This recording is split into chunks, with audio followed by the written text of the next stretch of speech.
time to discuss the elephant in the room, an endorsement that no one saw coming.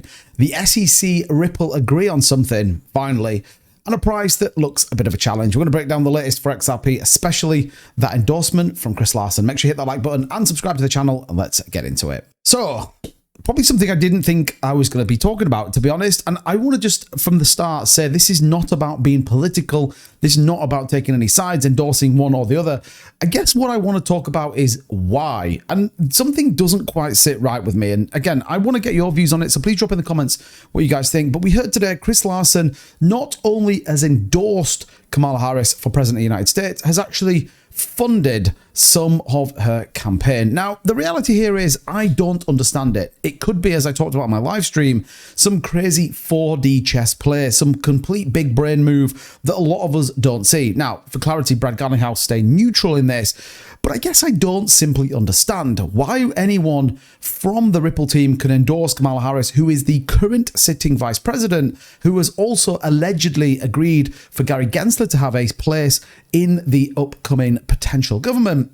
Just doesn't seem to make any sense to me. Now, a lot of things people have maybe questioned Ripple's moves. A lot of people have debated whether Ripple is even going in the right direction. So I guess I'm not in a world where I'm going to be questioning it right now, but I simply don't understand the narrative. It makes complete nonsense to me, unless there is something else going on, unless there's something we don't know. 88 other business leaders coming out and endorsing Kamala Harris for president. We'll see, but I definitely want to get your opinion on it. I don't think it's a good move. Personally, I completely don't agree with it. Now, the politics side of it doesn't affect me particularly. I'm over here in the UK, but I don't understand how a 4-year battle with the SEC, you can endorse the current government. That doesn't make any sense to me, but, well, the current president, you get my point. But let me know what you guys think, especially when we are building out RLUSD. And actually, Brad here is out there really putting in the work, getting out to Tokyo and supporting the narrative that's been built out in Japan. Now, we know Japan, SBI Holdings, many others, Metico, are big on crypto, as also offering tax breaks and benefits to those invested in blockchain technology. So this is another big move. Where is the upcoming and most progressive financial markets right now?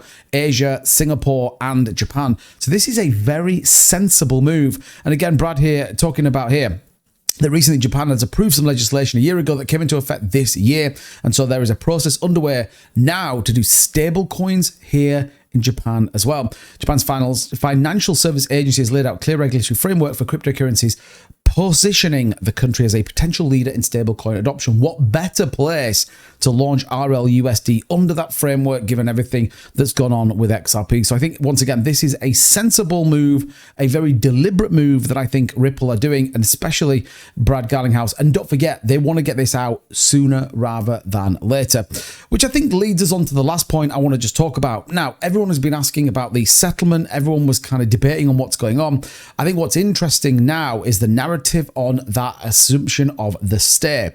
And what that is was obviously XRP or Ripple had said that we will pay you the 125 million as long as you agree not to appeal. Well, the reality is both have now agreed that point, and therefore, however, doesn't necessarily mean that it's over, and it kind of drags it on for a little bit further on. But what we do have is the reality is that they are happy to take both of the stays until everything is settled out, until everything is agreed. As here, the SEC has consented to the request and the terms of the proposed order that Ripple is also submitting today.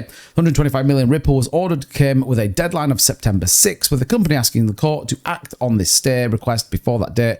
Ripple told the judge it would place 111% of the ordinal funds in a bank account for 30 days. So yeah, that's right, we've got to wait another 30 days until this is all over. But I guess in the sentiment, this is a positive thing. We know that the SEC isn't going to sue them, or if they do, then that money will go somewhere else. So I guess in the longer term, it's definitely not a bad thing, which does even make this crazier. But anyway, I'm not going to labor the point. Let's take a look at the price action. It's a rough day in cryptocurrency. Bitcoin dropping as low as 53.2. Crazy day. Now we move into the weekend. Here in the UK, we've just got into Saturday and see everything green on the day. What does the weekend bring us? Lots of people predicting a $50,000 Bitcoin. We could see XRP back below 50 cents. The market could take a real hit.